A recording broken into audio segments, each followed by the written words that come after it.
Մայիսի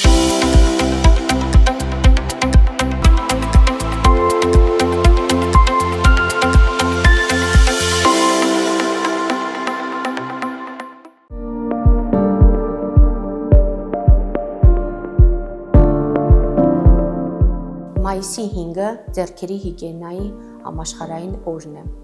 Օրվա ընտրությունը պատահական չէ։ Տարվա 5-րդ ամսվա 5-րդ օրը խորհրդանշում է ձեռքի 5 մատները։ Ձեռքերի հիգիենայի պահպանումը բժշկական օգնության և սպասարկման ընթացքում ձեռք բերված վարակների փոխանցման ամենակարևոր կանխարգելիչ միջոցառումն է։ Պատահական չէ, որ այն շարունակում է մնալ արդիական հարց շատ առաջադեմ երկրների առողջապահական համակարգում։ Բժշկագիտության վերջին տվյալներով բուժաշխատողների ձեռքերը համարվում են ներհիվանդանոցային վարակների փոխանցման հիմնական գործոնը։ Այդ պատճառով յուրաքանչյուր բուժաշխատող պետք է իմանա և իրականացնի ձեռքերի հիգիենայի կանոնների պահպանումը։ Ըստ Առողջապահության համաշխարհային կազմակերպության, այն բաղկացած է 5 փուլերից։ Ձեռքերի մշակումը իրականացվի մինչև պացիենտին մոտենալը,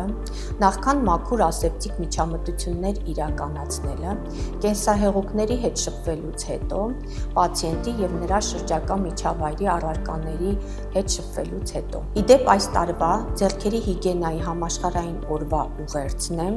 ձեռնոցները չեն փոխարինում ձեռքերի հիգիենային, անհրաժեշտ է պահպանել ԱՀԿ-ի կողմից առաջարկված 5 մոտեցումները անկախ ձեռնոցների օգտագործումից։ Հայաստանում ևս իրավական ակտով սահմանվում է բուժաշխատողների ձեռքերի հիգիենիկ պահանջները, հիգիենիկ և վիրաբուժական մշակման տեխնիկան, իսկ դրանց պատշաճ իրականացման համար եղունգները պետք է լինեն կարճ, առանց լաքապատման, ձեռքերը առանց զարդերի։ Ձեռքերի հիգիենայի շրջանակներում կարևոր է անդրադառնալ նաև ձեռքերի վիրաբուժական մշակմանը, որի նպատակը ձեռքերից ժամանակավոր մանրէների հեռացումը կամ ոչնչացումն է, ինչպես նաև մշտական, ռեզիդենտ մանրէների քանակի հնարավոր առավելագույն նվազեցումը, որը իրականացվում է վիրաբուժական միջամտություններից առաջ։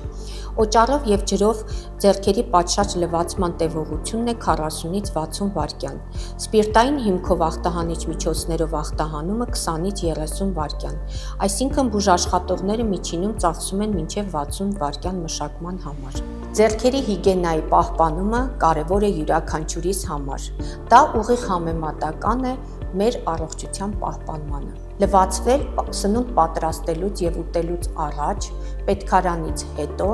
և լվացվել յուրաքանչյուր դեպքում, երբ ձեռքերը տեսանելիորեն աղտոտված են։